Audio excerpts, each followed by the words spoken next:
set up muna natin yung table natin before tayo gagawa ng before natin gawin yung chart. So, ito, tama na yung table natin dito. Maglalagay na lang tayo ng mga additional columns para sa natin, sa visualization natin. So, ang gagawin natin dyan, guys, is iba yung column nitong pagka-round nitong first natin na part. So, sa left side natin, magagawa tayo ng column para dyan, para maging round yan. At saka yung sa right side din, gagawa din tayo ng column para sa roundness niyan. So, ang gawin lang natin dito is left, tapos right, para madali nating madali nating makita. Tapos, lagay lang tayo dito ng roundness para ma-adjust natin mamaya kung gusto natin masyadong round siya, masyadong sharp yung round niya, or yung konti lang yung roundness niyang corner niya. And then, ano pa ba? Meron tayong dalawang i-add. Tapos ano pa pala? Yung axis pa pala na shade. Itong remaining shade nitong yung chart natin. So, excess shade. Lagay lang natin na excess shade. Yung gray area. Yan yung excess shade natin. Ano lang yung excess shade, guys? Parang lang yung 1 minus ganyan. So, kapag naman for example, more than yung natin, more than 100% yung sales to target natin, pwede na natin to lagyan ng tawag dyan, maximum, max, ganyan natin, max. Tapos, compare natin siya sa kasi kapag nag-negative, ayaw natin mag-negative yung natin. Kasi pag nag-negative yung gray natin, for example, ganyan, 65, may negative 8 tayo, ang gray natin na part, pupunta yan sa left side. So, ayaw natin mangyari yan. So, gusto natin kapag nag-negative siya, magiging 0 lang siya. So, max, ganyan.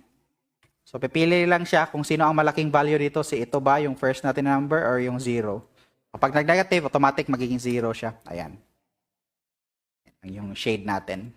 Ang left naman natin is going to be based on dito sa roundness natin. So, for example, lagyan lang natin ng 5%. Ayan. So, ang gagawin lang natin dito is equal sign lang natin dito. Ayan. Tapos lock natin. Right din natin, same lang din. Equal sign, tapos lock natin dito. Ang customization na lang dyan mamaya is mag-differ na lang yan kung yung data mo is, kung gusto mo talaga itong maging fully dynamic, yung data mo na lalagpas ng 100% mga ganun, gagawan natin yan ng paraan.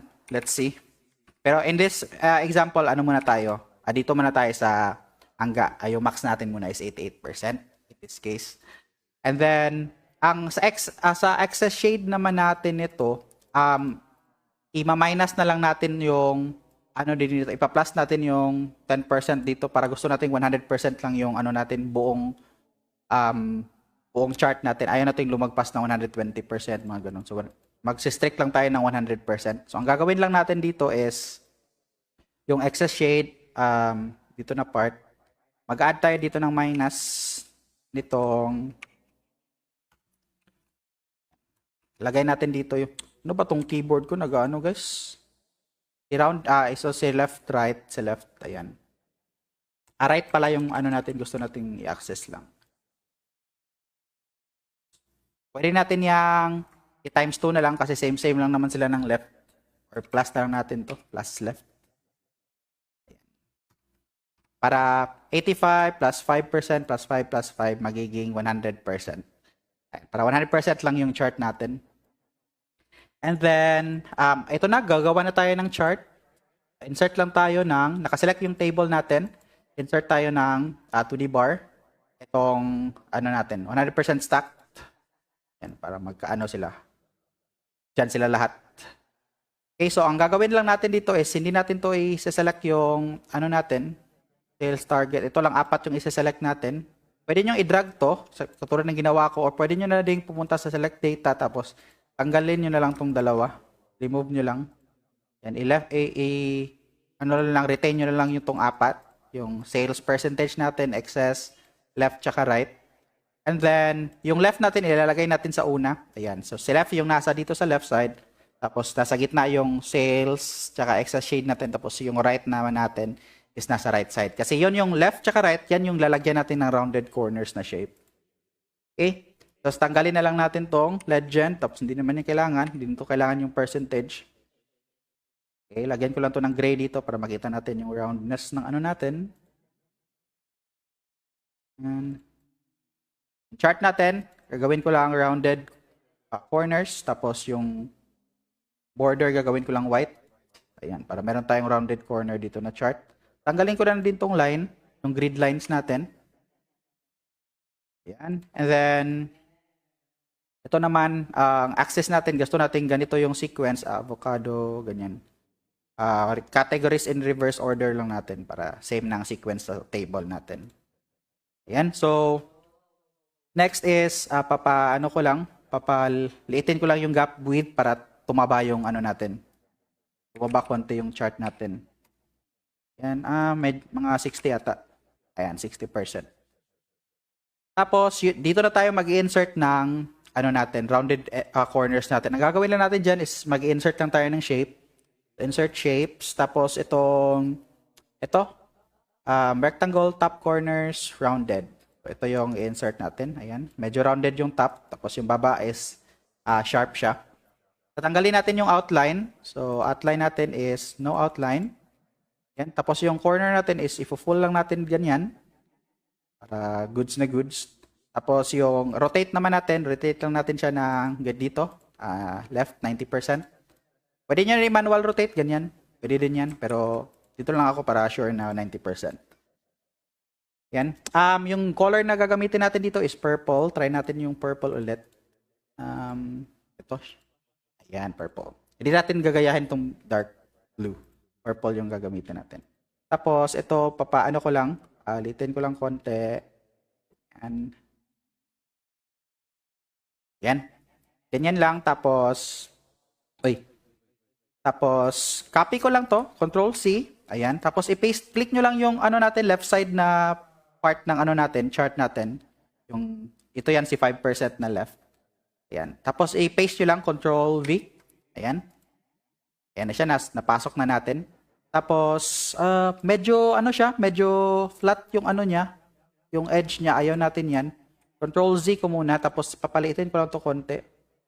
Ayan. Tapos, copy. Okay. So, ganyan din. Palit din yan. Adjust lang natin yung roundness mamaya niyan. Tapos, copy ko lang to. Paste. And then, rotate lang natin to. Flip horizontal para sa right side naman natin. Ito is going to be gray. Kasi ito siya. Siya to. So, gray natin yung fill nito. Ganito atang gray. Try natin yan. Tapos, copy. Tapos, click natin dito sa chart natin.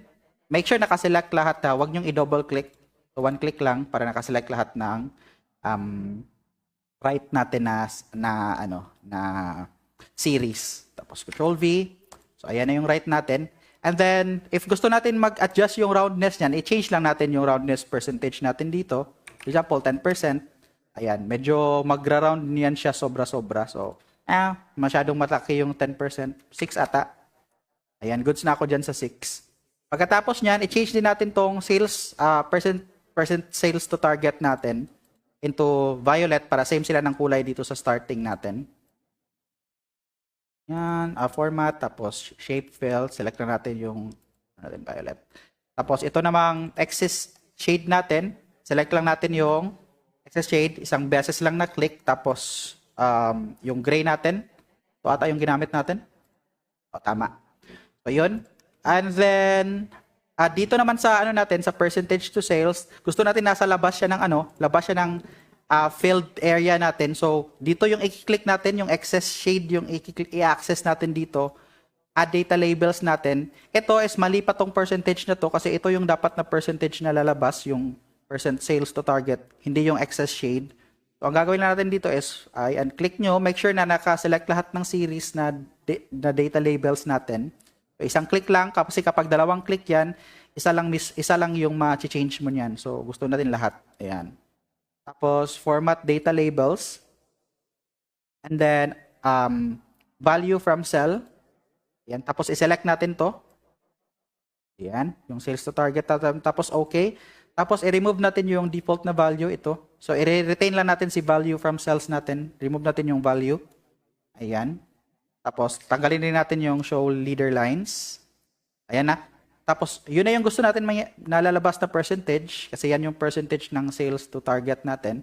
Tapos, gusto natin dito siya sa gilid na nakatutok or nakalagay. So, inside, inside base. Ayan, para nasa left side siya. Ayan, pero nasa labas siya ng, nasa labas siya ng field, area mo. Ayan. And then, ito, pwede na natin to i-change din yung kulay nito kung gusto nyo. Or nyo lang kaagad, pwede naman dito kaagad. Ayan. Pero, pangit ata yung Okay lang yung black ata. Pwede natin yung i-gray konti. Ayan, medyo gray naman ata yan.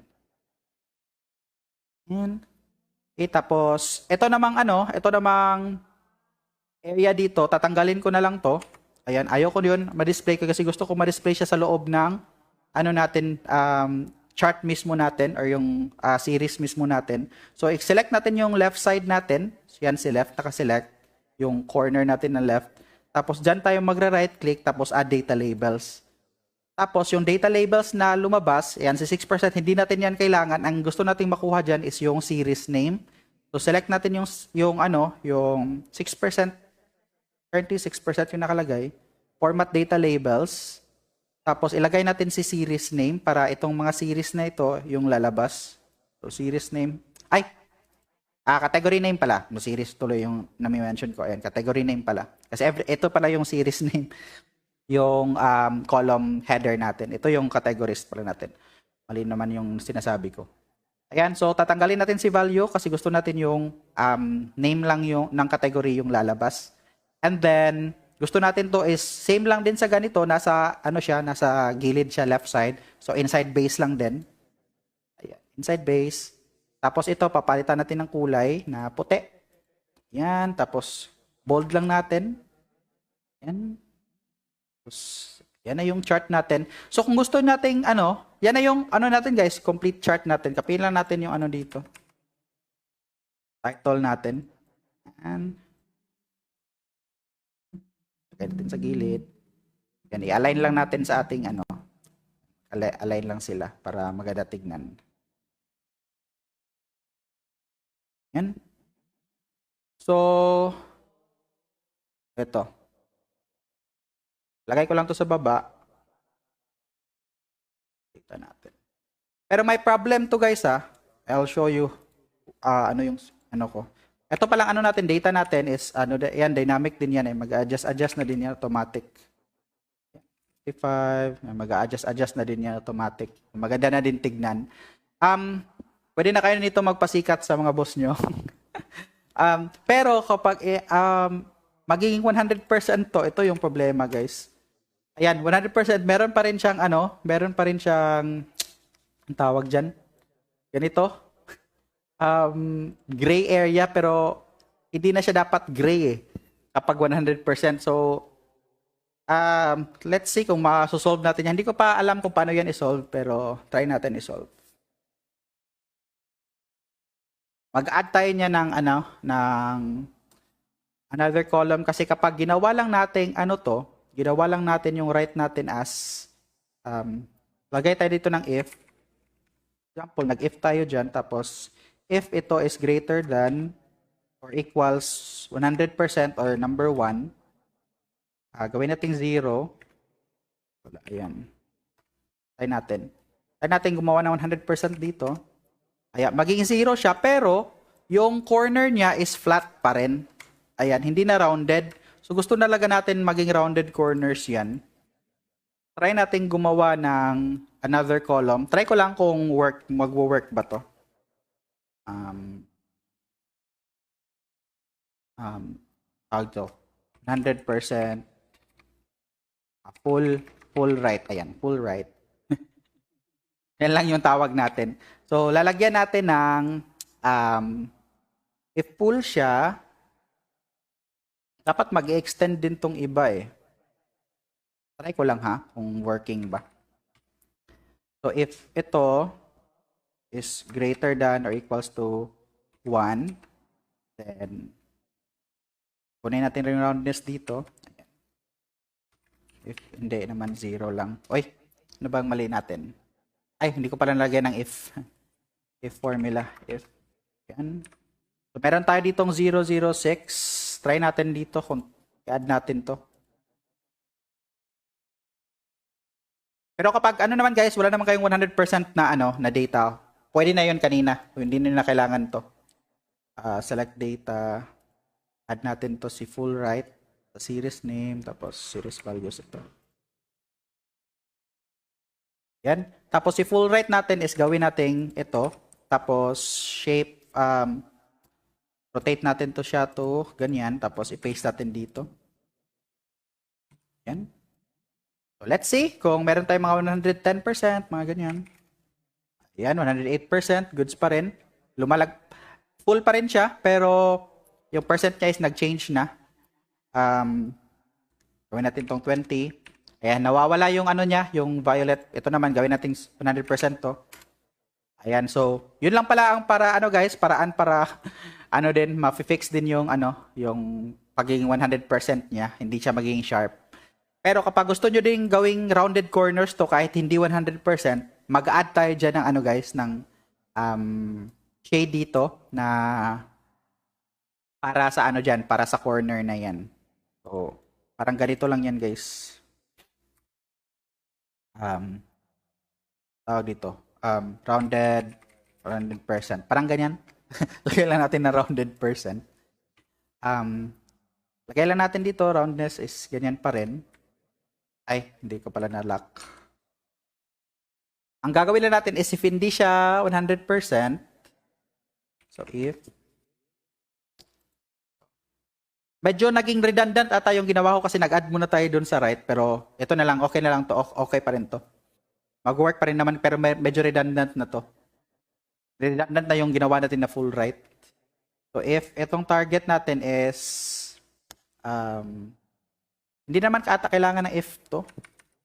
Ano lang, kailangan lang natin to i-add sa table natin kaagad. Tapos, data natin. Ay, chart pala natin. Data. Add lang tayo dito ng isa. Kung natin. Rounded percent, tapos si rounded percent na. Yan, pero si rounded percent natin is ilalagay natin siya dito sa lipat natin siya dito sa sales target. Ayan. Ayan dyan.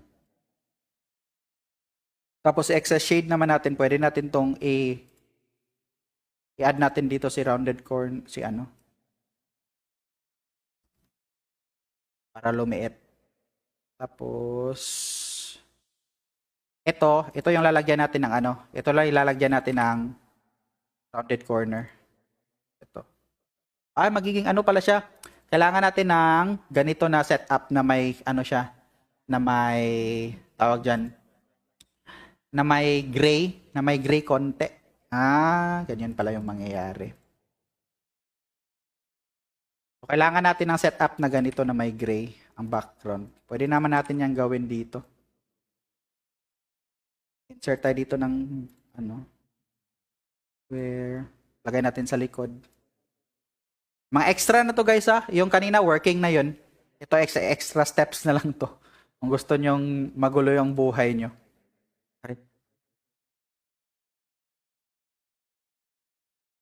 Ano ba yung kulay doon? Ano ba yung kulay doon ulit?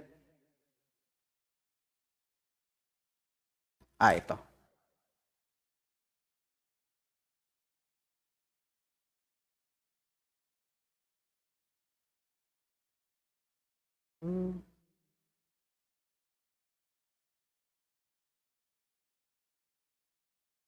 Ayan yung gusto natin. Buhay-buhay.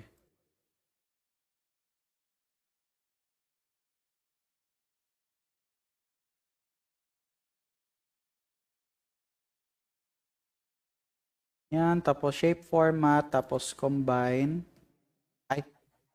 Yun. Bakit teka lang. Una na select kasi yung likod eh. Yun.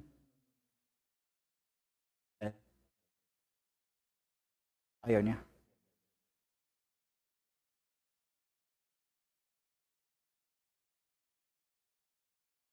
Kasi pag ganito ka, minsan kailangan mong tama yung sequence ng pag-select mo eh. Okay na ata siya mag-combine kaagad ako ng shape. Group ko na lang. Try ko lang. Tapos, paste natin dito. Ayan, so meron siyang, dito naman, pwede natin ata itong tanggalin. Tanggalin lang natin si right dito. Ito na lang sa full right. Meron siyang mangyayari dyan is kapag 100% is hindi siya lalabas si rounded percent natin. If ito is 1 0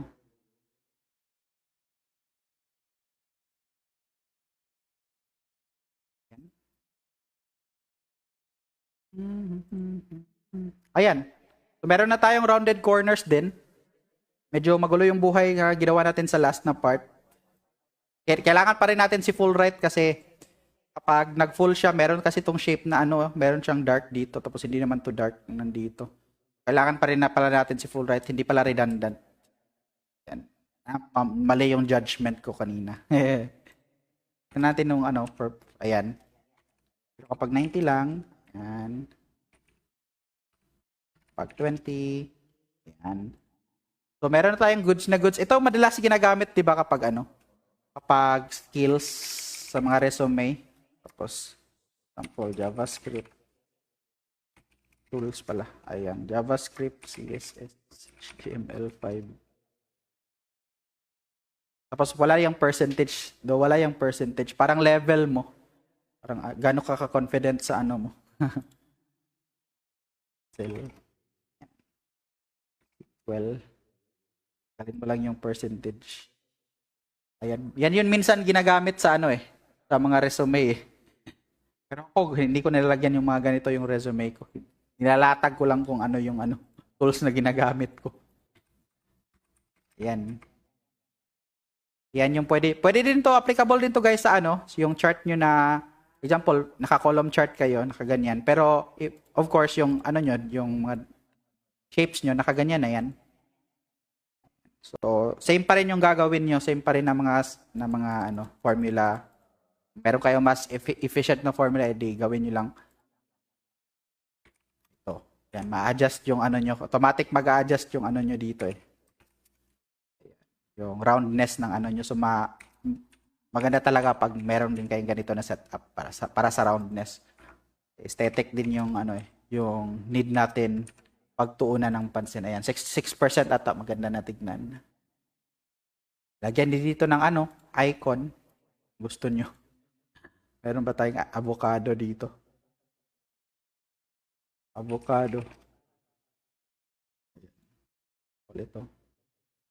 Lagyan nyo lang ng icon.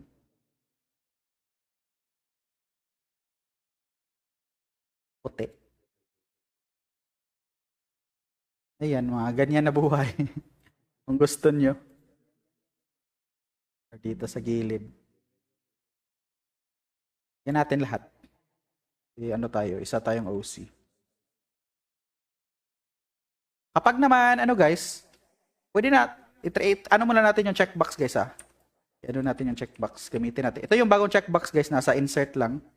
Tapos, hindi na tayo kailangan tapos working din to sa web. So, unlike sa sa dito. Na checkbox. Asan ba yung checkbox dito? Nalimutan ko na. Ito pala. Ayan. Ang hirap pa ang hirap i-arrange. Tapos ang hirap i-link sa cell. Ito, nakalink na to sa cell eh. So, kung saan mo nilagay na cell, yan na siya, nakalink na siya kagad yung true or false niya. Ayan. So, pwede nyo din itong gamitin kung gusto nyong mag-display dito ng value or hindi sa table nyo.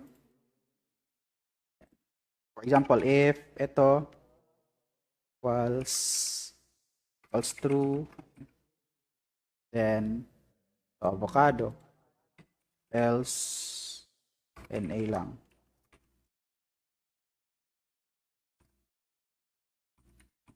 Wala naka-display. Ay, naka-NA. Ay, saan ba ito? Mali yung ko. Formula ko. Ay, naka-avocado pala to lahat. Mango.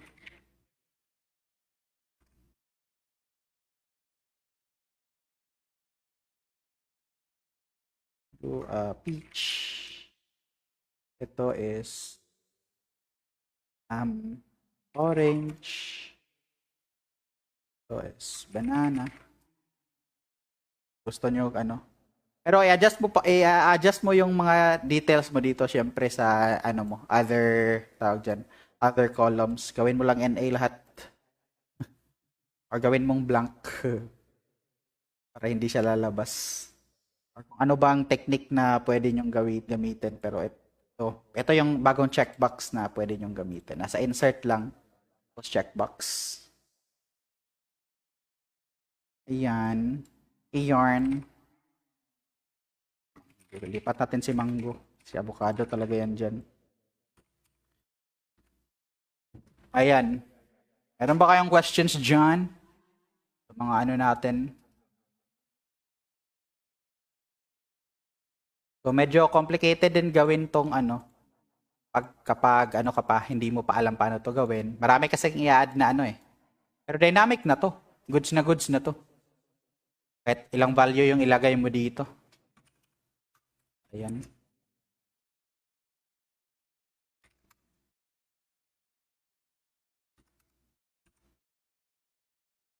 Itong gawing ano. Percentage na may 1 digit. Ay, dito pala. Dito lang pala kaagad kasi nakalink yan dito. Ayan. Okay, ba tayo dyan?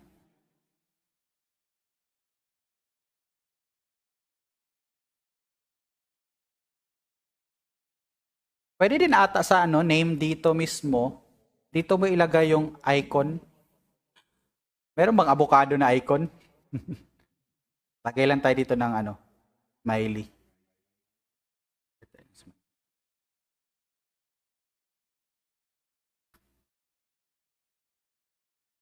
Ayan, si smiley. Hindi nakikita kasi naka-bold. Ayan. Merong smiley, no? Tapos pwede nyo din lagyan ng ano dito, ng parang tawag dyan, parang target. Kung hindi nakaganito yung setup nyo, kasi ito na yung target mismo eh. Naka-divide na tayo dito. Pero kung gusto nyo mag-bar chart na may dash dyan, na target, pwede din naman. Pwede ba ito ma-inserta ng line chart? Tingnan ko nga.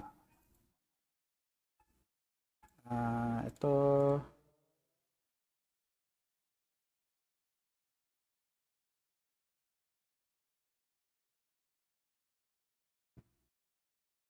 These are visually tama. For example, 50% data pero visually hindi siya nasa center. Kasi dahil diyan dito, in case ganyan yung tawag diyan, may i-adjust lang naman yan dito sa formula ng ng shading natin na formula. Itong excess shade lang na formula yung i-adjust natin diyan para tawag diyan. Kasi kinuha din natin yung nito eh. Try nating hindi i-minus yung left. Kasi kinuha natin si left eh. Teka. Dito lang tayo mag-a-adjust sa shade niyan, sa excess shade, kasi dito naman yan naka-base yung natin eh, yung percentage natin. Kasi nag-add tayo dito ng rounded percent, kaya naging tawag yan, naging mali yung tawag natin. Yung parang niya, mukha niya, yung shading niya. Kasi nag-add tayo ng rounded percent, pero mag-a-adjust lang tayo dyan dito sa percentage ng natin, excess shade natin. In case ganyan yung kung gusto natin talagang tama yung percentage ng 50%, ganyan. So dito na lang natin yan i-adjust natin. Tingnan muna natin kung ano yung formula ni adjust natin dito. Basta dito yan sa excess shade kasi ito naman yung yung gusto natin pataasin yan eh. Hindi natin, kung gusto, tanggalin na lang natin ata yung max 0. Teka, kailangan natin yung 0. Dito tayo sa max magbe-base, mag-adjust dito sa first number natin, mag-adjust tong formula. Kailangan pa natin tong tignan. 50. So dapat yung shade yung excess shade natin is din. Same din natin dito sa tanggalin natin ata tong percentage mga natin tinanggal na. Sinali natin dito. Try natin. Ayan. Ayan, para tama na. Tatanggalin lang pala yung inad natin doon. Ayan, goods naman ata. 50%. I think it looks balanced na. So, pwede palang tanggalin lang yung inad natin na left-right na percentage sa natin dito sa difference. Nilagyan kasi natin ng ganito, additional subtraction sa sum nito. Ayan, nakasum kasi yan kanina. Plus lang yung ginamit natin. Parang ganito yung nangyari kasi kanina.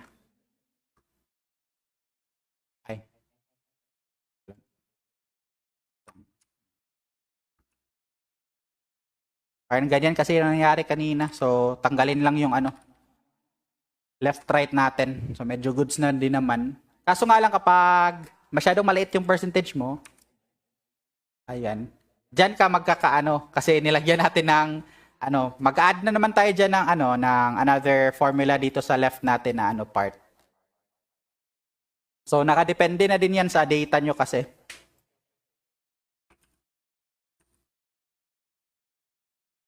So, may mga may mga, ata tayo, mga tawag dyan, hindi na solve pa na problem dito.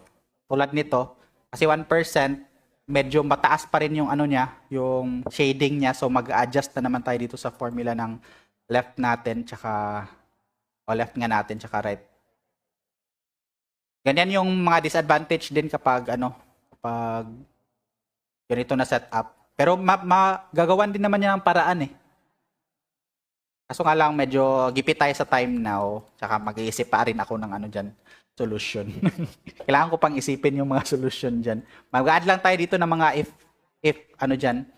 if statement para sa mga ganyan.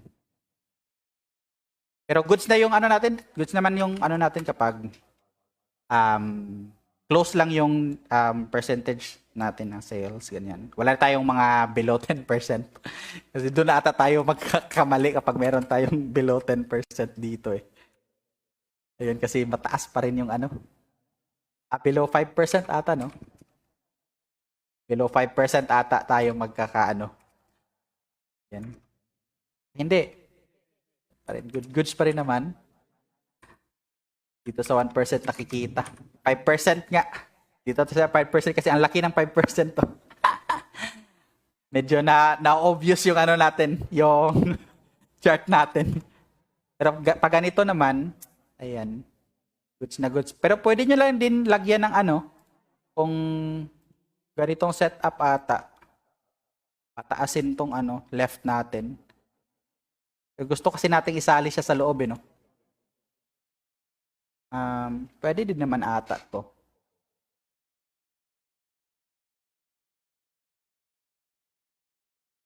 Basta ganun. Medyo may additional additional pampagulo sa isip pag gusto nating maging fully dynamic talaga siya. So meron tayong constraint for now sa natin ginawa nating chart. Pero na naman, yun lang, para-paraan lang. Pwede nyong ibahin tong kulay dito para alam natin na dito nanggaling yung natin. Yung dito simula ng natin, chart natin. Pwede yung mga ganyan na pangyayari. Tapos pahabain lang natin to yung left. Try natin kasi nakaiba yung nito. Iba yung size. Pwede natin siyang gawing ganito. Habain. Lagay natin dito. Tapos ito is lagyan lang natin ng another 10% ata. Percent.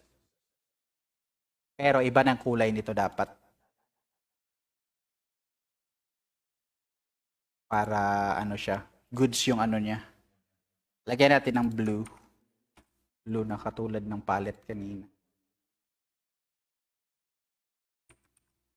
Isa to sa mga life hacks lang din. Ay, may space. Ano ba itong notepad? May space yung ano. Para simula talaga dito yung ano niya. Para kapag nag 1%, yan, maliit lang talaga. Pero yung ano pa rin yan, no? Yung right pa rin niya, hindi nag-adjust. So, ayun, additional ano na naman formula. Pero, ganyan yung mga pangyayari. If less than, lagyan na lang yung if less than, ganun, percent. Papaliitin niya automatic tong ano. Itong right natin na roundness. Kasi kapag naging 1% din to, ay, excess shade para. Percent. Dito talaga mag-adjust talaga to dapat. Mga ganong pangyayari. Pag ganito naman, tingnan nga natin. 50%, lagyan natin ng 50%.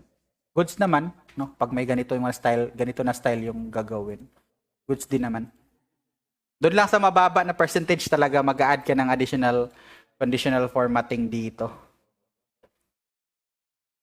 So, ayun. Yun lang. See you on my, next live next weekend. Ay, this coming weekend pala para sa dashboard creation natin.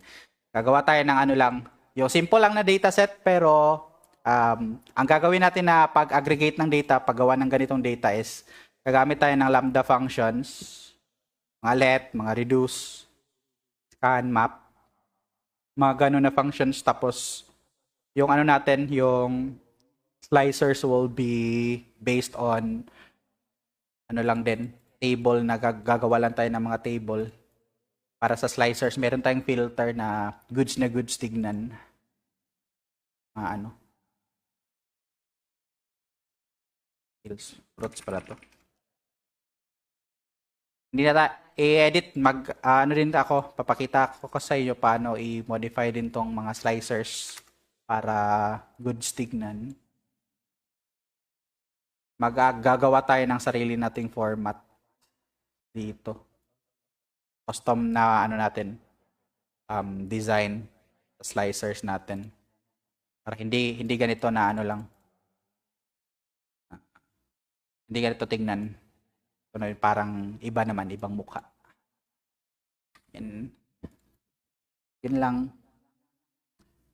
Guys, yung nag-comment sa atin si Sir Aljun Esguerra, magaling din yan, guys. Palagi yang nag-answer doon sa Excel Philippines. Gusto nyong may mga challenge kayo, mag-answer kayo doon sa Excel Philippines, guys. Kahit mahirap yung kahit simple lang yung mga formulas na gagamitin nyo. At least nakatulong kayo. May mga magaling doon na paano nyo ito na iniisip. Paano nyo ito iniisip, guys. Thank you very much and see you on my next live this coming weekend. Woke Tech, peace!